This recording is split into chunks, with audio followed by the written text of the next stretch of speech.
اللہم صلی علی محمد وعلی آلہ وبارک وسلم۔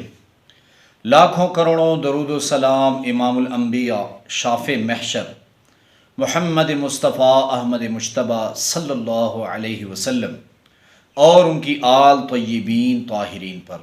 تو میرے بھائیوں اور میری بہنوں، قرآن اللہ کا کلام ہے اور یہ ہر مسلمان کے دل میں بھی رہتا ہے اور ہر مسلمان کے گھر میں بھی رہتا ہے۔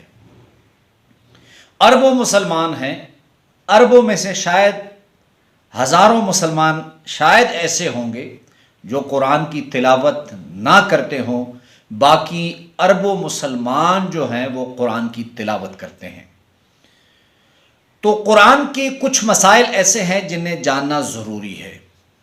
جیسے جب ہم قرآن کریم کی تلاوت کرتے ہیں تو وہاں تلاوت کے دوران سجدہ تلاوت قرآن کی تلاوت کے دوران آپ کو سامنے آتا ہے۔ تو اس سجدہ تلاوت کے مسائل کیا ہیں؟ سجدہ تلاوت کیسے کیا جا سکتا ہے؟ سجدہ تلاوت کی نیت کیسے کی جا سکتی ہے؟ اس کا طریقہ کار کیا ہے اور شرائط کیا ہے؟ اور سجدہ تلاوت کی تعداد کتنی ہے؟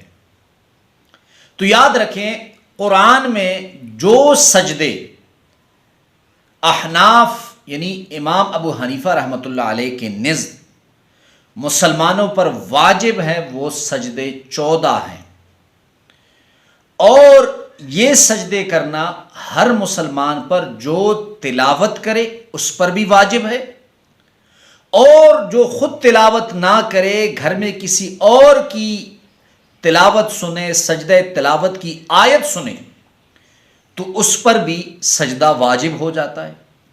اور اگر لاؤڈ اسپیکر میں امام صاحب یا قاری صاحب تلاوت کر رہے ہیں اور آپ نے آیت سجدہ لاؤڈ اسپیکر سے سن لی، یا ریڈیو میں تلاوت ہو رہی ہے، یا موبائل میں تلاوت ہو رہی ہے، اور یا ٹی وی پہ تلاوت ہو رہی ہے، آپ نے سجدہ تلاوت سن لی تو آپ پہ سجدہ واجب ہے۔ دوسری بات یہ ہے کہ سجدے کے شرائط کیا ہیں؟ تو اس کے وہی شرائط ہیں جو نماز کے ہیں، یعنی پاکیزگی، طہارت، قبلہ رخ ہونا، نیت کرنا، کپڑوں کا پاک و صاف ہونا اور نماز کا وقت ہونا۔ تو یہ شرائط جو ہیں یہ سجدہ تلاوت کے لیے ہیں۔ جیسے نماز جو ہے وہ مکروہ اوقات میں جائز نہیں، تو یہ بھی مکروہ اوقات میں جائز نہیں۔ اب سجدہ تلاوت آپ علیحدہ علیحدہ کریں گے۔ ایک شخص ہے، اس نے قرآن کریم ختم کر لیا، اس نے 14 سجدے اس کے رہ گئے ہیں، اس نے ان سجدہ تلاوت پر سجدہ نہیں کیا، تو وہ یہ کیسے کرے گا؟ اگر کوئی علیحدہ علیحدہ کرنا چاہتا ہے تو وہ کیسے کرے گا؟ سب سے پہلی بات ہے، اگر کوئی تلاوت کر رہا ہے اور سجدہ تلاوت آئی تو وہ اٹھے، قبلہ رخ ہو کر کھڑا ہو جائے اور اللہ اکبر کہہ کر آپ نے سیدھا سجدے میں چلے جانا ہے۔ سجدہ تلاوت کے دوران اپنے اپنے ہاتھ جو ہیں وہ بلند نہیں کرنے۔ جب سیدھا سجدے میں جائیں گے تو 3 تسبیح سبحان ربی الاعلی، سبحان ربی الاعلی، سبحان ربی الاعلی کہہ کر سیدھے کھڑے ہو جائے، آپ کا سجدہ تلاوت ادا ہو گیا۔ لیکن اگر کسی کے 14 سجدے رہتے ہیں تو وہ 14 سجدوں کی تلاوت یعنی 14 سجدوں کو کیسے ادا کرے گا؟ تو اس کا طریقہ یہ ہے کہ وہ کھڑا ہو کر سجدہ تلاوت کی نیت کرے اور پھر سیدھا سجدے میں چلے جائے، اور اس کے بعد جب اٹھ جائے تو قیام کی طرف نہ جائے بلکہ اتحیات کی جو صورت ہے اس پہ بیٹھ جائے، دوبارہ سجدے میں چلے جائے، پھر اس طرح تیسرا، پھر چوتھا، پھر 5واں، پھر 10واں، پھر 11واں، پھر 12واں، پھر 13واں سجدہ کر لے۔ جب 14واں سجدہ کر لے تو دوبارہ اٹھ کر کھڑا ہو جائے تو اس کے 14 سجدے ادا ہو گئے۔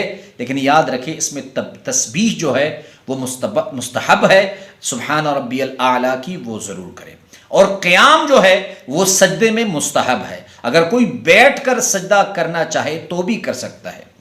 چند دن پہلے ایک بھائی کا مسئلہ آیا کہ مولانا صاحب میں نے 10 سال ہو گئے قرآن کریم کی تلاوت کرتے ہوئے لیکن میں نے کبھی سجدہ ہی نہیں کیا، تو میں گنہگار ہوں۔ تو میں نے انہیں کہا کہ جی یہ واجب ہے، اور واجب کا ادا نہ کرنے سے بندہ گنہگار ہوتا ہے۔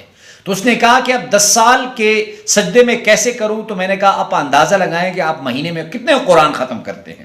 تو اس نے کہا مولانا صاحب میں مہینے میں ایک یکم سے لے کر دوسری یکم تک میں ایک قرآن مجید ختم کرتا ہوں۔ تو میں نے کہا کہ آپ 10 سال کا اندازہ لگائے، ہر مہینے میں آپ کے 12 قرآن ہو گئے، تو اسی طرح جب 12 قرآن ہو گئے تو ایک قرآن میں 14 سجدے ہیں، تو آپ بیٹھ کر جو ہے وہ سجدے جو ہے وہ ادا کرے، ہر مہینے کے 14 سجدوں کا حساب لگا کر، اور ایک سال کے حساب لگائے، پھر اسی طرح 10 سال کا حساب لگائے اور اپنے سجدے جو ہے وہ ادا کرے۔ اللہ رب العزت ہم سب کا حامی و ناصر ہو۔